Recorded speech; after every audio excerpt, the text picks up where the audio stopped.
श्याम बाबा और राजा के 3 सवाल। आस्था और सत्य की प्रेरक कथा। बहुत समय पहले की बात है। राजस्थान में एक प्रतापी राजा राज करता था। राजा के पास धन था, सेना थी, मान सम्मान था, लेकिन मन में एक अजीब सी बेचैनी रहती थी। राजा सोचता था, सब कुछ होते हुए भी शांति क्यों नहीं है। एक दिन उसने सुना कि खाटू में श्याम बाबा अपने भक्तों के हर सवाल का उत्तर देते हैं।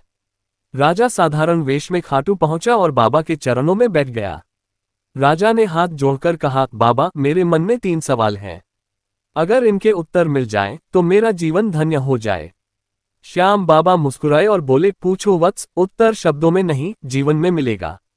पहला सवाल, मनुष्य का सबसे बड़ा शत्रु कौन है। श्याम बाबा बोले, तेरा सबसे बड़ा शत्रु तेरा अहंकार है, जो इंसान को भगवान से भी दूर कर देता है। राजा चुप हो गया। उसे याद आया कैसे उसने घमंड में कई सच्चे लोगों को ठुकरा दिया था।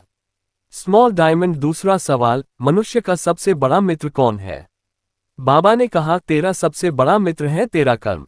जो तू आज करता है वही कल तेरा साथ देता है। राजा की आंखें भर आईं। वह समझ गया कि अच्छे कर्म ही सच्ची रक्षा करते हैं। Small diamond. तीसरा सवाल, जीवन में सच्ची जीत कैसे मिलती है। श्याम बाबा ने प्रेम से कहा, जब इंसान ईमानदारी से मेहनत करे, दिल में दया रखे और परिणाम मुझे सौंप दे, तभी सच्ची जीत मिलती है। ये सुनते ही राजा के भीतर की बेचैनी मिट गई। वह बाबा के चरणों में गिर पड़ा। राजा ने उसी दिन प्रण लिया, अब वह राजा नहीं, सेवक बनकर राज करेगा। कहा जाता है, उसके राज्य में फिर दुख, अन्याय और भय का नामोनिशान नहीं रहा। कहानी की सीख, अहंकार सबसे बड़ा शत्रु है, कर्म सबसे सच्चा मित्र है, उंगली से दाहिनी ओर इशारा और श्याम बाबा पर भरोसा जीवन की सबसे बड़ी जीत है। हारे का सहारा, श्याम बाबा।